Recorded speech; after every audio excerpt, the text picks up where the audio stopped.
waits on God's timing. Maupod ni ang isa sa mga problema sa tua. Sa diha mag-ampo ta sa Ginoo, gusto nato nga diha ihatag dayon sa Ginoo. No? Kung mag-ampo ka og bugas, gusto dayon nimo nga naa dayon ang bugas. Kung mag-ampo ka nga maayo ka sa imong balatian, gusto dayon nimo nga diha maayo din ka sa imong balatian.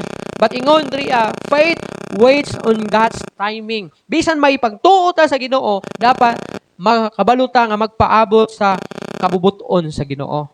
Kabubuton sa Ginoo ba? God's timing. Ha? Kaya sama sa kingon, ga-pray ka nga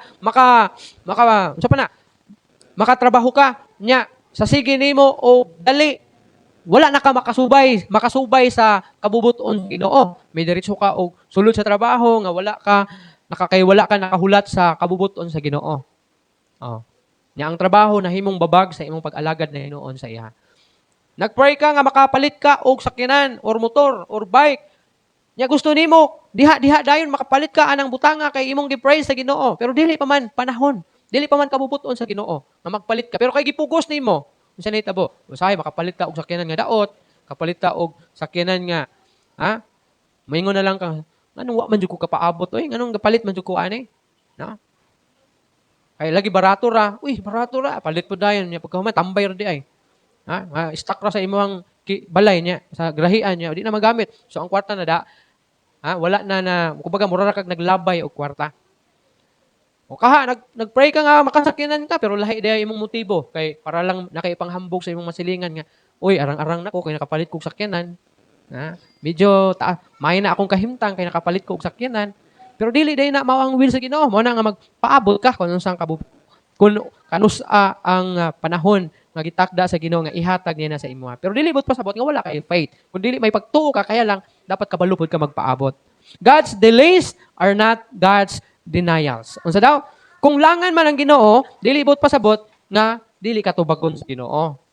Kung nagpray ka karon, unya after 10 years pag gitubag sa Ginoo, wala nagpasabot nga wala ka gitubag sa Ginoo. Wala niya gi-deny. Mo nagingon niya nga, mo nagingon nato ganina nga mo na ang panahon nga gitakda sa Ginoo nga ihatag niya sa imo after 10 years, no? Kay basig sulod pa pud sa basig dugay pud ay kaayo na ayos ang imong heart nimo. Kay basig during anang 10 years, during sa waiting years nimo, anang mga butanga nga imong gipangayo sa Ginoo kay ang imong heart wala na plaster. Kay kapalit lagi kog sakyanan lagi, bantay lang gid ka. Ha? Inisilingan ako diri kapalit lang ko sakyanan lagi. Pikatan gid mo nako. Na? Basig ana ang imong heart nimo. Mo na nga miabot og 10 years. Una nimo na angkon ang mao nga butang. So pero dili bot pasabot nga gi-deny sa Ginoo kay gitubag magyapon niya after 10 years. No? Waiting develops spiritual maturity. So dunay makuha.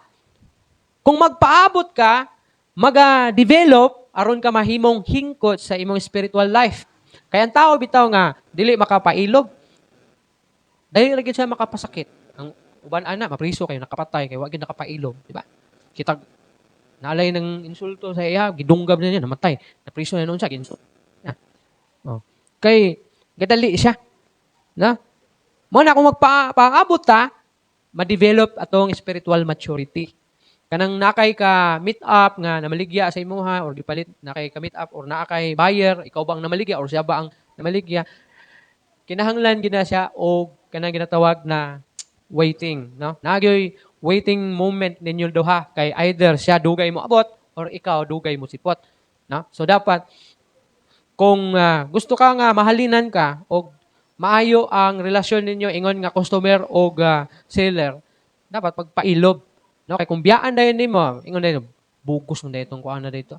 So mana magpa bikil-bikil na sa Facebook, post dito anton magdemandahay na sa barangay, no? Kay nanay mga pangdaot na mga post sa Facebook, bugos. Pero ang reason lang kawa lang nakapaabot. Musipot gid unta to, wa lang nakapaabot. So mana nga tanawa pamalandungi. A farmer plants seeds and wait patiently for the harvest. Wala man mo kayo ka-testing og unsaon pag unsa ang kinabuhi sa farmer, no? Pero pag farmer ka, kung ang imong gitanom nimo kay mais, 3 months ka magpaabot una ka magsanggi, no? So inana ka mapailubon ang farmer nga Magpaabot sa sulod sa 3 months, katesting ko sa una nga mananumig mais nga gusto na gid ka ba nga nanay yung mamungan na untang mais makasanggi dayon ka sa mais kay sige ra mo kaog balanghoy. Pero wala kay mahimo. Kinahanglan nimong magpaabot og 3 ka bulan para makasanggi ka. So ang uban nga dili ka paabot og 3 months unsay mahitabo? Linghod pa lang, ha?